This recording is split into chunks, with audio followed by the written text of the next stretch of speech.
Assalamualaikum warahmatullahi wabarakatuh. Selamat pagi bagi semua. Hari ini adalah pertemuan kedua kita dan kita masih melanjutkan dari PDF yang sebelumnya saya sharing. Di mana saya adalah Iskandar Zulkarnain Matondang selaku dosen kalian untuk mengampu mata kuliah analisis laporan keuangan. Kita lanjutkan untuk lanjutannya ada di slide 49, di mana laporan keuangan 2013, PSAK 1, penyajian laporan keuangan. Ada komponen tanggung jawab laporan keuangan. Karakteristik umumnya adalah penyajian secara wajar dan kepatuhan terhadap SAK. Kelangsungan usaha, dasar aktual, material dan agregasi, saling hapus, frekuensi pelaporan, informasi komparatif, konsistensi penyajian. Untuk identifikasi laporan keuangannya adalah laporan posisi keuangan, laporan laba rugi dan penghasilan, komprehensif lain, laporan perubahan ekuitas, laporan arus kas, dan catatan atas laporan keuangan.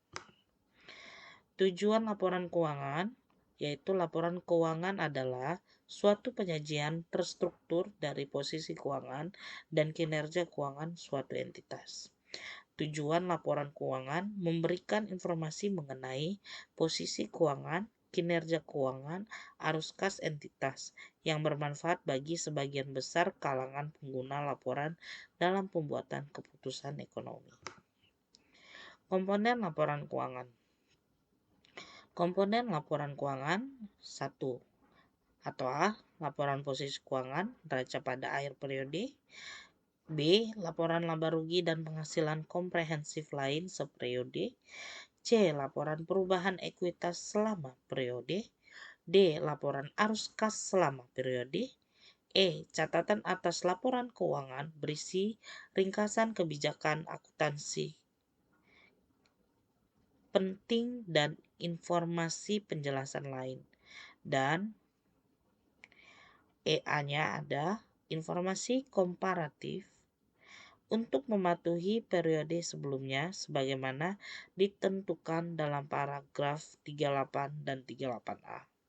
Dan F, laporan posisi keuangan pada awal periode komparatif sebelumnya yang disajikan ketika entitas menerapkan suatu kebijakan akuntansi secara retrospektif atau membuat penyajian kembali pos-pos laporan keuangan, atau ketika entitas mereklasifikasi pos-pos dalam laporan keuangannya sesuai dengan paragraf 40A sampai dengan 40D. Di sini bisa terlihat ini adalah Consolidated Statement of Financial Position untuk PT Telekomunikasi Indonesia Tbk dan perusahaan anak perusahaannya. Nah, laporan posisi keuangan atau neraca, laporan yang menunjukkan posisi keuangan pada tanggal tertentu, menyajikan posisi aset, liabilitas, dan ekuitas. Penyajian dapat menggunakan Skondro atau Stafo. Perusahaan dapat menggunakan metode klasifikasi lancar tidak lancar atau pendekatan lain. Misalnya, perbankan tidak menggunakan klasifikasi lancar tidak lancar.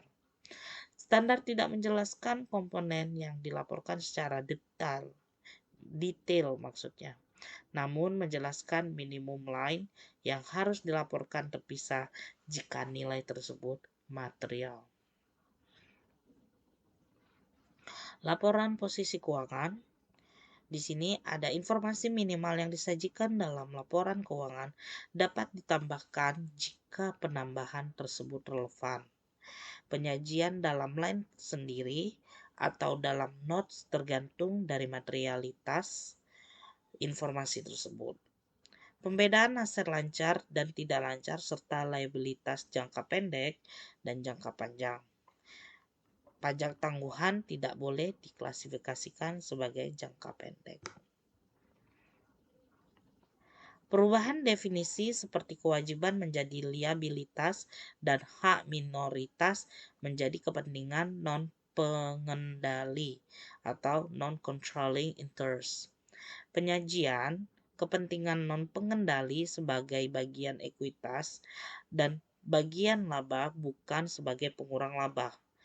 Laporan keuangan konsolidasian.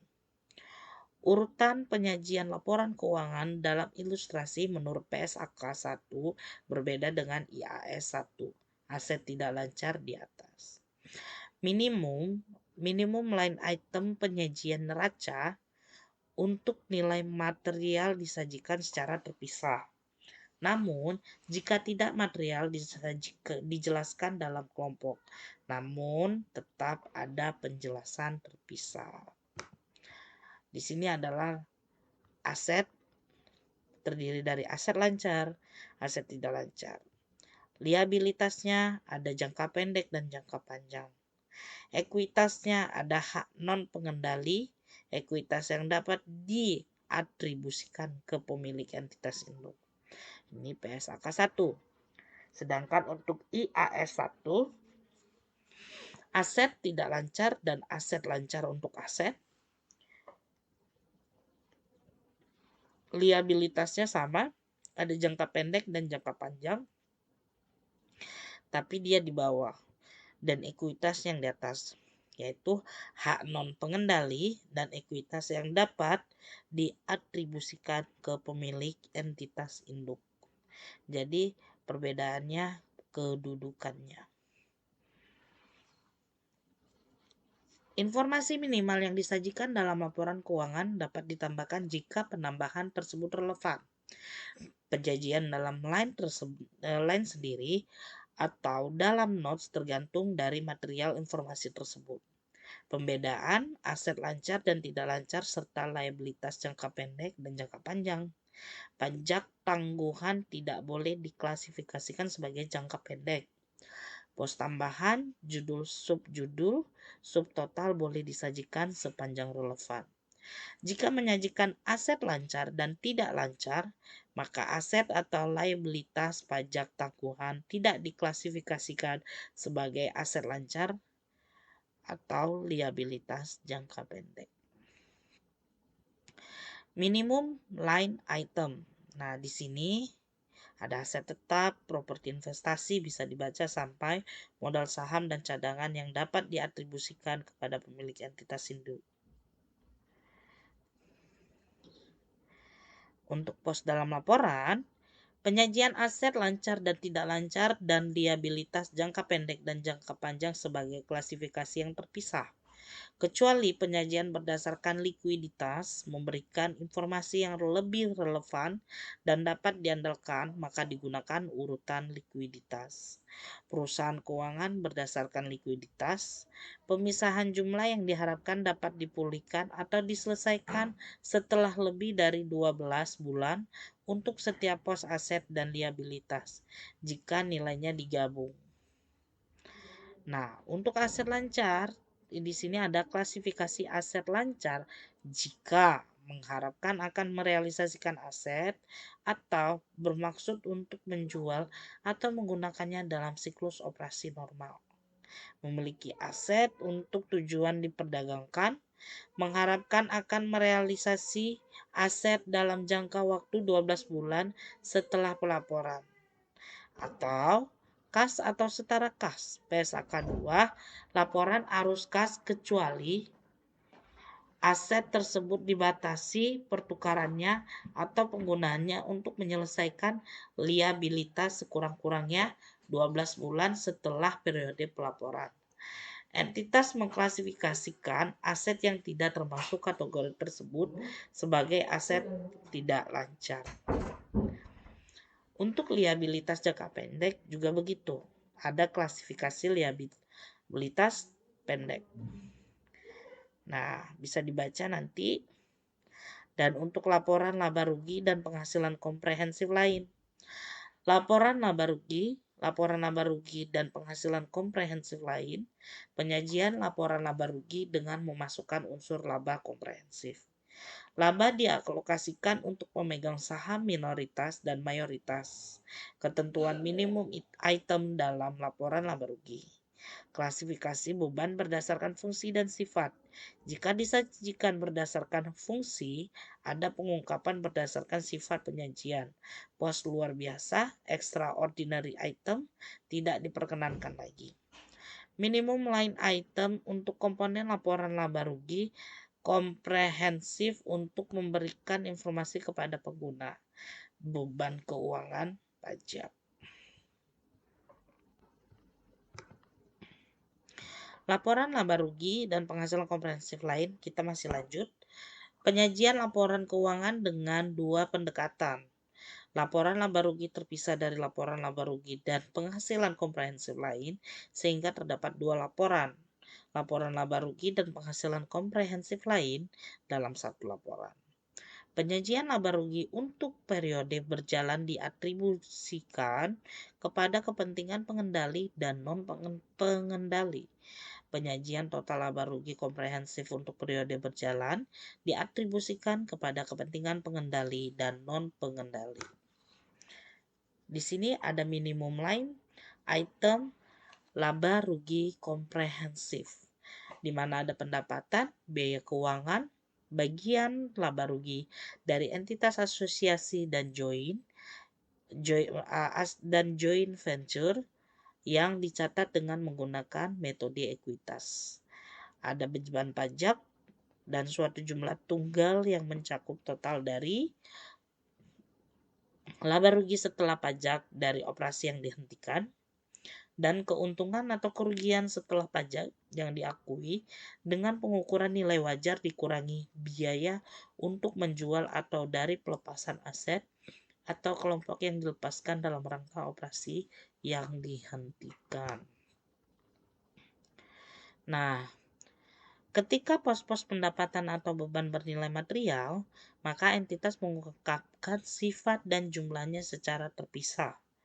Penyebab pengungkapan terpisah, penurunan nilai persediaan atau aset tetap dan pemulihannya.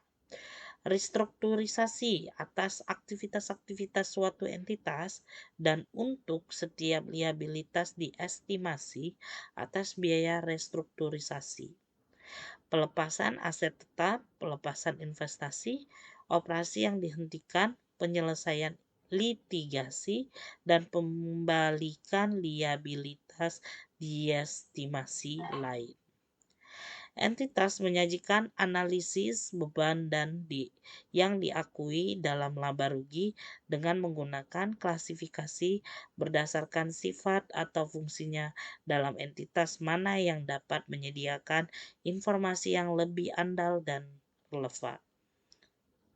Penghasilan komprehensif lain. Penghasilan komprehensif lain berisi pos-pos penghasilan dan beban, termasuk penyesuaian reklasifikasi yang tidak diakui dalam laba rugi sebagaimana disyaratkan atau diizinkan oleh SAK. Komponen penghasilan komprehensif, selisih revaluasi aset tetap, pengukuran kembali program imbal pasti, laba rugi dampak dari penjabaran laporan keuangan, perubahan nilai investasi available for sales, bagian efektif dari keuntungan lindung nilai arus kas, dan bagian penghasilan komprehensif asosiasi. Informasi dalam penghasilan komprehensif lain. Bagian penghasilan komprehensif lain menjanjikan pos-pos untuk jumlah penghasilan komprehensif lain dalam periode berjalan, diklasifikasikan berdasarkan sifat, termasuk bagian penghasilan komprehensif lain dari entitas asosiasi dan ventura bersama yang dicatat menggunakan metode ekuitas dan dikelompokkan sesuai dengan PSAK atau ISAK lainnya. A tidak akan direklasifikasi lebih lanjut ke laba rugi dan B akan direklasifikasi lebih lanjut ke laba rugi ketika kondisi tertentu terpenuhi.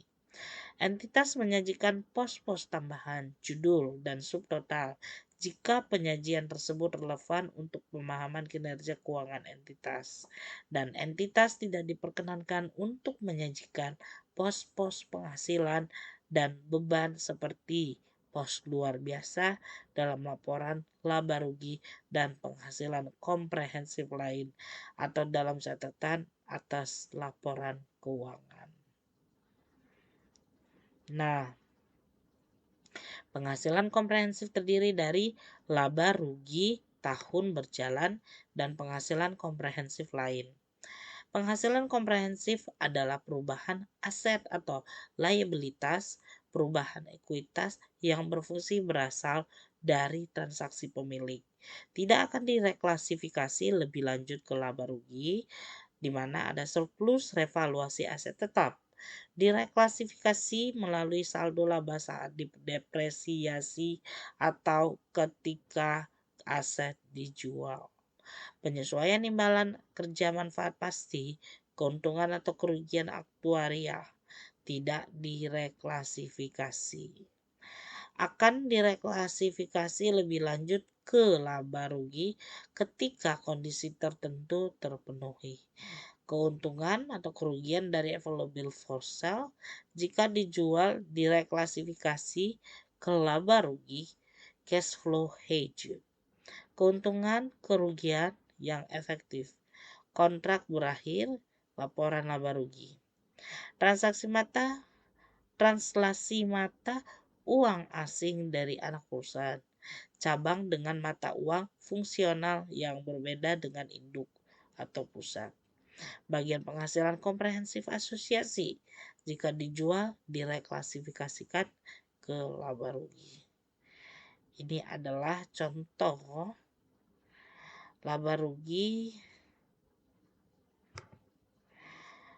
dan penghasilan komprehensif lain konsolidasi untuk PT Pertamina tahun 2015 ya.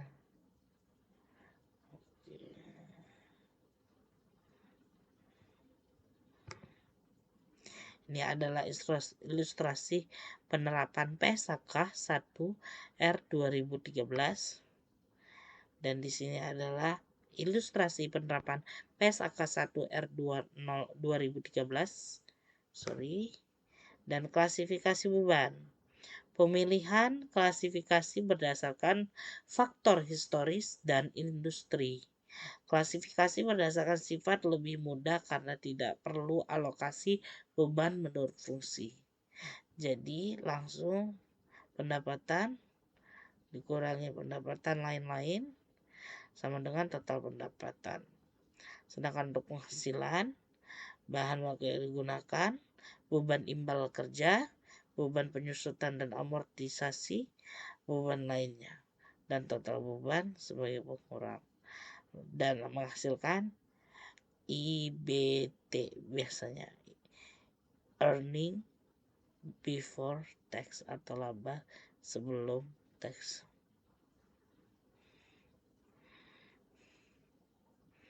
Nah, di sini adalah klasifikasi beban fungsi. Minimal biaya penjualan berdasarkan metode fungsi secara terpisah dari beban lain. Jika klasifikasi berdasarkan fungsi, maka harus mengungkapkan informasi tambahan tentang sifat beban, termasuk beban penyusutan dan amortisasi dan imbal kerja. Nah, di sini adalah penggunaan beban penjualan, beban di distribusi, dan beban lain.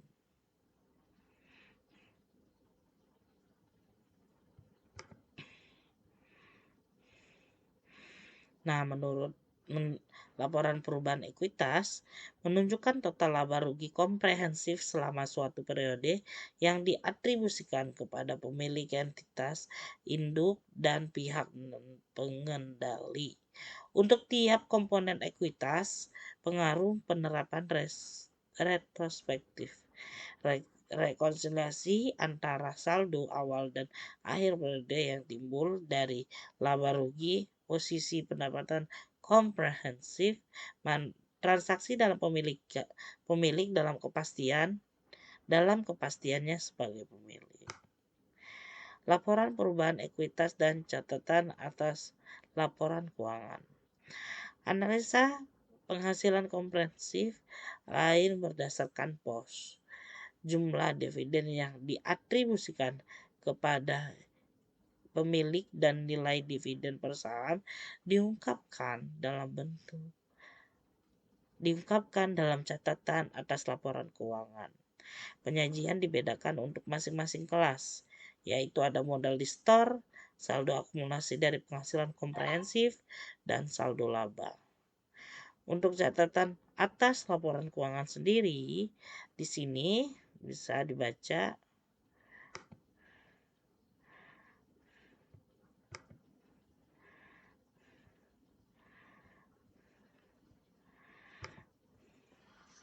catatan atas laporan keuangan, bisa dibaca, dan ini adalah modal.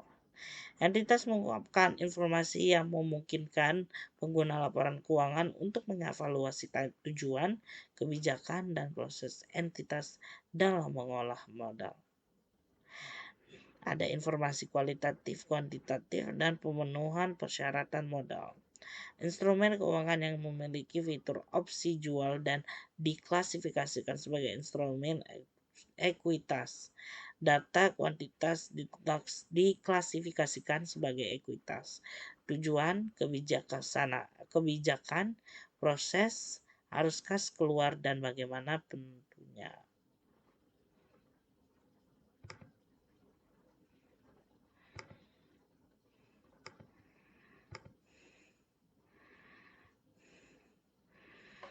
Oke.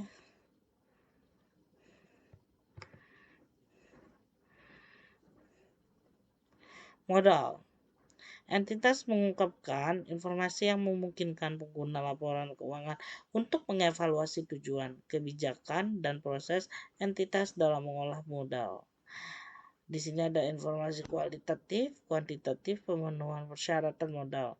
Instrumen keuangan yang memiliki fitur opsi jual dan diklasifikasi sebagai instrumen ekuitas. Data kuantitatif diklasifikasikan sebagai ekuitas. Tujuan, kebijakan, proses, arus kas keluar, dan bagaimana penentunya. Dan ini masih di catatan laporan keuangan. Kita udah di CALK. Nah, untuk laporan arus kas, informasi arus kas memberikan dasar bagi pengguna laporan keuangan untuk menilai kemampuan entitas dalam menghasilkan kas dan setara kas dan kebutuhan entitas dalam menggunakan arus kas tersebut. PSAK, laporan arus kas mengatur persyaratan penyajian dan pengungkapan informasi arus kas. Informasi arus kas, nah di sini dia masuk ke PSA kedua, laporan arus kas, makanya nggak pernah diambil, ada beberapa orang ya. Nah, informasi arus kas entitas berguna sebagai dasar untuk menilai kemampuan entitas dalam menghasilkan kas dan setara kas serta menilai kebutuhan kas entitas untuk menggunakan arus kas tersebut. Laporan arus kas menggambarkan perubahan historik dalam kas dan setara kas yang diklasifikasikan atas ke aktivitas operasi, investasi, pendanaan selama satu periode. Nah, ini adalah arus kas dari aktivitas operasi.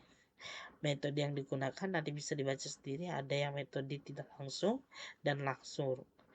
Dianjurkan melaporkan dengan metode langsung, informasi yang akan lebih berguna. Etapnya adalah metode tidak langsung. Nah, untuk laporan arus kas.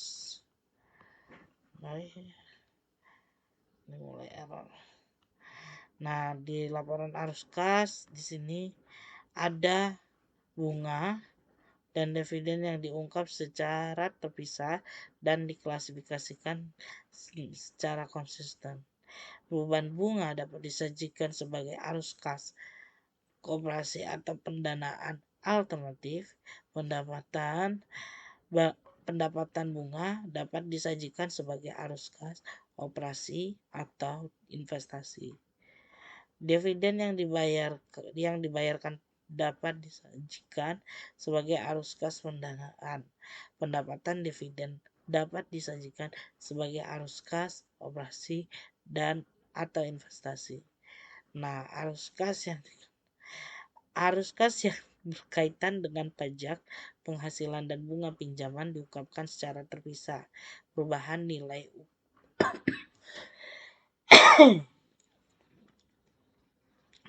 nilai tukar dilaporkan dalam laporan keuangan untuk dalam laporan arus kas untuk merekonsiliasi saldo awal dan akhir kas dan setara kas, pengungkapan transaksi non kas, investasi, dan pendanaan. Nah, di sini adalah klasifikasi arus kas sama kayak yang tadi, bisa dibaca sendiri. Nah, aktivitas operasinya adalah direct method. Ini ada inflows dan outflows. Arus kas dari kegiatan investasi. Nah, ini hasil dari kas dibayarkan kepada aktivitas operasi atau indirect method bisa dilihat dari laba bersih dan arus kas dari kegiatan operasi. Arus kas dari kegiatan pendanaan. Nah, arus kas dari kegiatan financing. Hasil dari ini. Nah, ini adalah metode langsung laporan arus kas.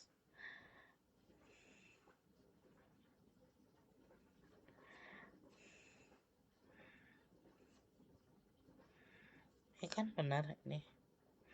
Nah, relevant of accounting number. Ada book value, earnings, dan combine.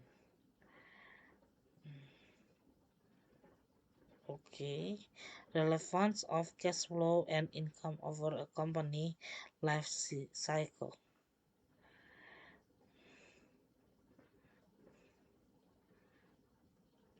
Ini bisa dilihat dari inception sampai decline. Di sini dari financing cash flow. Kalau yang ini operating cash flow. Nah, ini mau gak mau kita ambil. Nah, kita ngambil tengahnya. Kalau yang ini investasi cash flow, berarti kita ngambilnya.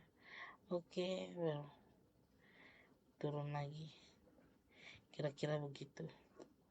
Ini adalah dalam bentuk batangan. Untuk balok. Laporan intern. Nah, di sini adalah laporan intern. PSAK 3. Ada laporan intern. Nah, di sini laporan keuangan intern. Dapat disajikan laporan keuangan lengkap dan ringkas. Untuk ini. Nah, di sini di laporan intern masih panjang ya. Nah, penyusunan laporan keuangan tersendiri. Nah, ini juga ada nih, diatur di PSA keempat. Ketentuan LK tersendiri. Jadi tadi LK apa? Laporan keuangan. Oke. Nah, di sini ketentuan hanya untuk entitas terkonsolidasi. Sebagai bagian dari informasi tambahan, itu adalah pengungkapan untuk penyajian investasi dicatat dengan menggunakan metode biaya atau ekuitas 2015.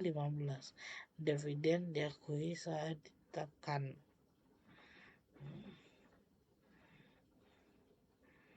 Oke.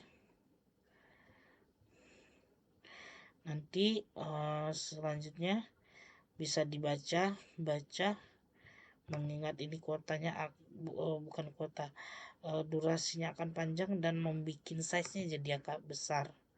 Jadi kita harus selesaikan di 0,30. Intinya ini semua berfungsi dan mohon dibaca. Dan satu lagi, untuk kalian di pertemuan ketiga sampai dengan sebelum UAS kita akan adakan namanya diskusi, di mana satu materi yang akan maju adalah 2 kelompok. Jadi saya akan membuat minimal 8 kelompok, dan itu nanti diserahkan pada tim dulu. Mau mencari sendiri secara kelompok atau siap untuk menjadi bagian dari manapun. Oke, terima kasih. Saya ucapkan terima kasih, kita sudah selesai. Mohon dibaca untuk materinya. Wabillahi taufiq walhidayah. Wassalamualaikum warahmatullahi wabarakatuh. Dadah.